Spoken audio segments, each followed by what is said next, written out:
Welcome to the Live Wealthy podcast with Dawn, where we are growing our wealth and our worth at the same time. You ready?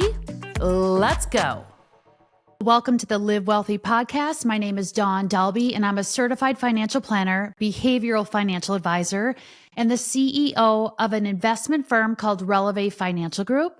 And on today's episode, we are talking about tax efficiency around investing. And the reason why I want to do a podcast on this is because so many times people don't realize what happens behind the scenes when you're really picking out investments, the right risk tolerance for clients, and making sure that we are really taking that fiduciary trusted approach with our clients. So there's a lot that goes into portfolio construction.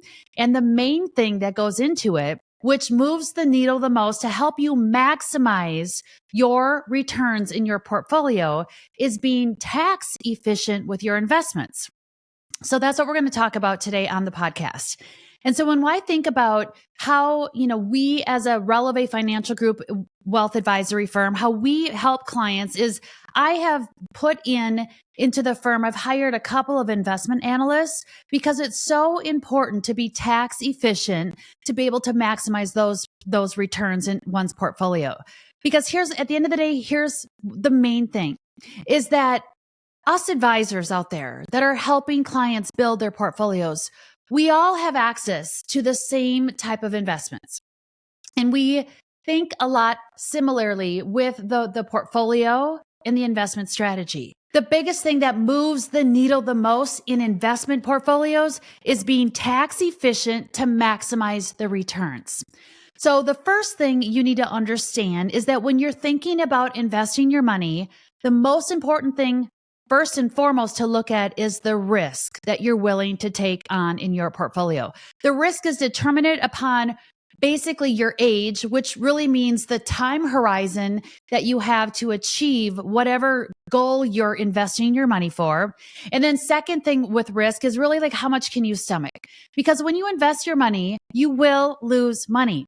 And so how are you going to be able to stomach those losses and making sure that when your portfolio is negative, that you're not making drastic changes to your portfolio, because all you're doing then at that point, if your portfolio is negative and you sell it and put money in cash because you're worried, you're fearful about the market because you've lost money, then you're just locking in losses. And that's the worst thing you can do for your portfolio.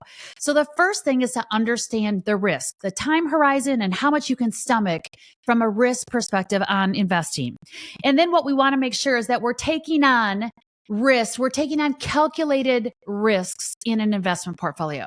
Okay, calculated risks are the most important thing to understand is that, yes, you're taking on risk, but when you have the proper diversification in your portfolio, those calculated risks are very important to measure so you don't lose a ton of money in your portfolio, that the losses are minimized and the gains are maximized. Risk is the first thing you look at. Secondly, you need to determine based on that risk, are you an aggressive investor or are you more of a conservative investor? And at the end of the day, we're both, right? So we need some investments that are aggressive. We need some investments that are conservative. So the aggressive part of a portfolio typically are invested in the stock market. And when you invest in the stock market, you need to determine what stocks you're going to be invested in. And are you going to be invested in United States stocks, international stocks? And then you take it a level deeper and go, okay, so international and US stocks. And then do you do large companies, mid-sized companies, small companies?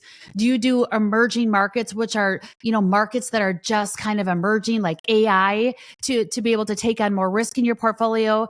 And then do you add real estate into one's portfolio on top of the stock portfolio? And then also, what type of bonds are you going to be invested in? Short-term bonds, intermediate-term bonds, corporate bonds, long-term bonds, mortgage-based or mortgage-backed security bonds, municipal bonds, like structured notes. There's so many different bonds to be invested in as well. So we have to understand the balance, the risk, because a lot of the risk comes in stock, but there's still risk in bonds too. So you need that type of balance between stocks, bonds, and real estate. So then the next thing to do when you're calculating, to try to, maximize your return in your portfolio, and this all of this like stock picking and bond picking and portfolio construction is so important from a tax perspective. And I'm going to get into that in a minute. But the stock part of your portfolio, then, whether you do US, international, large cap, mid cap, small cap, emerging markets, etc., then you have to pick like what kind of companies or what type of mutual fund or exchange traded fund, an ETF that you're going to invest your money in. And then what happens is that you have to choose, do you want to be more growth oriented or more value oriented? Growth oriented stocks are stocks that where you typically the stock is not paying a dividend and they're taking any profit and they're reinvesting that because they're a growth company. They're not paying out income to an investor, but they're taking that instead of putting that money, reinvesting it back in the company so they can grow. Or a value-based company where either a large company, mid, small company is an investment that's more value-based, where they're not in super growth mode. They're more probably a longer-term company that's been around for years. And instead of them reinvesting some of their capital into their company, they're paying out dividends. So it's more of a value-based stock. Now, with that said, like there's markets, like the stock market sometimes is more growthy and sometimes it's in more of a value mood. And we can't, as advisors, necessarily predict, is it more growth or is it more value oriented market? So we need a combination of growth and value. So now you have large companies, growth and value, mid, growth and value, small, growth and value, international, growth and value. So you need the right type of mix. And the whole reason why I'm talking about this is because it's so important to understand if you are in a large company growth, a small company value, and then where those investments are held. Okay, so that's the stock part of your portfolio, but then there's also multiple bonds that we talked about. And bonds, whether you should be in long, intermediate, short-term bonds, corporate bonds, mortgage bonds, municipal bonds, it's all dependent upon, again, what's going on with the markets. And are we in a rising interest rate environment or are we in a lower interest rate environment? And what is the best bond position that you should be in, right? So there, you guys, there's a lot that goes into picking a portfolio. And that is a strategy that most of us that are in the business, that are certified financial planners and chartered financial analysts, the people in the business that are highly credentialed understand all of these things that go into a model portfolio. And our strategies tend to be the same. But what differs in a portfolio is the tax efficiency on where all of these different type of investments are held. So what matters most is where you invest your money, in which type of account, and is it a taxable account, tax deferred or tax free, matters most in maximizing your performance in your portfolio. There are only 3 different places that anybody can invest their money in, and we call them buckets. So there's a taxable bucket, a tax deferred bucket, and a tax free bucket. Okay? Taxable, tax deferred, and tax free bucket. And where you place your stocks, your bonds, your real estate, your growth, your value investments matters. Okay? It matters because you want to maximize the performance from a tax perspective.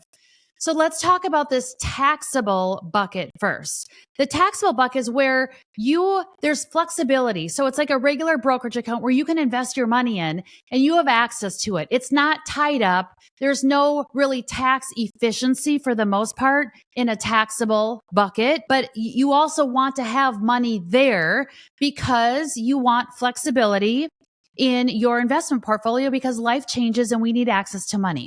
So when you invest in the taxable bucket, if you hold your money there for less than 12 months, you're paying taxes on the gain at ordinary income rates, which are higher rates. If you hold your money there for 12 months or more, then you're paying long-term capital gain rates. And then that long-term capital gain rate is lower, and that's based on your ordinary income bracket. But the thing is with these taxable accounts, because they're taxable, we have to be cognizant of which type of investments are held there. Typically, we like to put the more conservative investments in a taxable account because those conservative investments tend to have less of a rate of return, and which means less taxes on the gain. And then we also want to be cognizant of any assets or investments that are not conservative in the taxable bucket, that they're actually have a qualified dividend. So if they're a value paying stock that produces a dividend, that those investments inside of there are paying a dividend that is qualified for special tax treatments, because sometimes dividends are not qualified in their ordinary dividends, and then those are taxed at an ordinary income bracket. Okay, I might be confusing you. And I know this is a lot. This is like lifting up the hood behind the scenes of an investment firm, but this is critical to getting the best rate of return out of your portfolio. Okay. So in the taxable bucket, focus on conservative investments and investments that, if they're value oriented, where they're paying a dividend, that they're actually qualified dividends.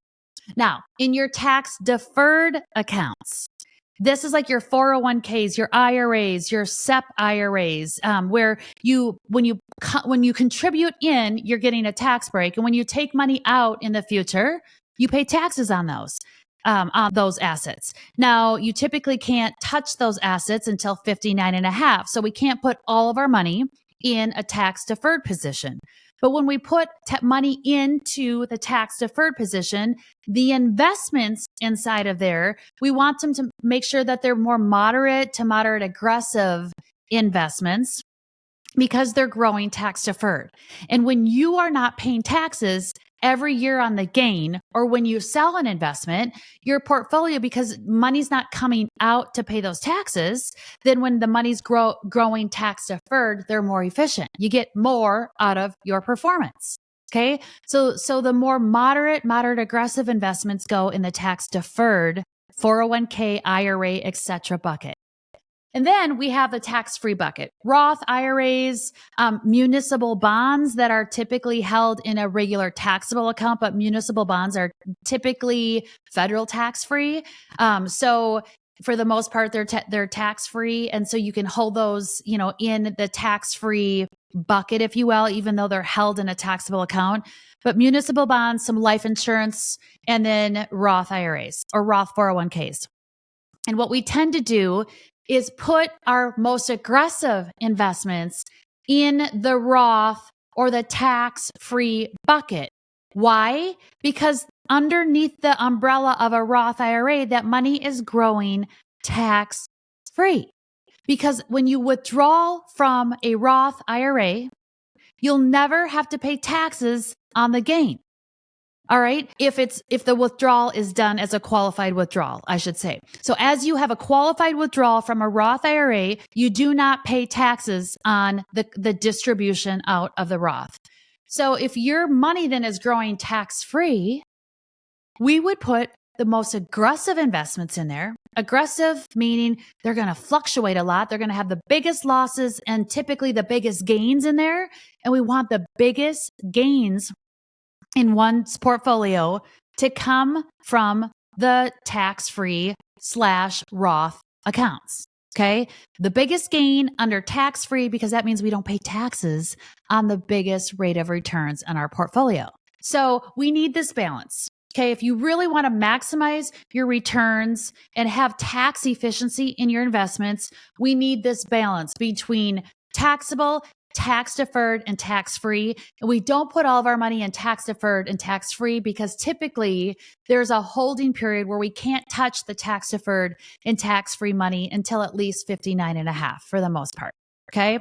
So we need this balance. I like to typically see 30% of people's portfolios in the taxable account, 40% of clients' investments in the tax deferred account, and then the additional 30% of their money in the tax free accounts. This is how we get tax balance and tax efficiency with our rate of returns in our investment portfolios.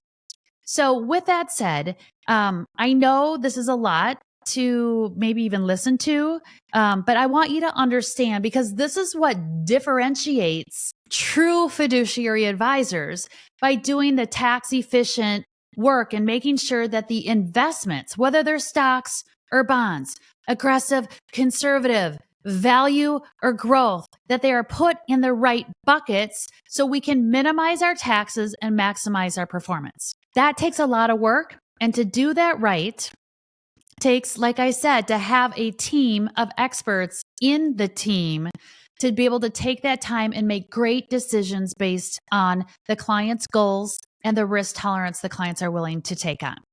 And then after all that is set up, then the other most important thing is to have the integrity and keep the integrity of the risk profile on the investments and the portfolios, and making sure that those investments are rebalanced. So just like a tire needs to get rebalanced, your investments need to get rebalanced, because the markets and the economy, it's moving all the time. And so what happens is, if the stock market is taking off and your stock section of the portfolio is growing more significantly, you're putting more risk into your investments that you might not feel comfortable with. So then we have to sell off the stock and buy into the bonds or the real estate, etc. So rebalancing in our firm needs to happen, or it happens when a client's portfolio gets out of alignment by about 5% or more. Okay. So balancing out the investments is critical. The alignment is critical to maximizing your investment performance and minimizing your taxes.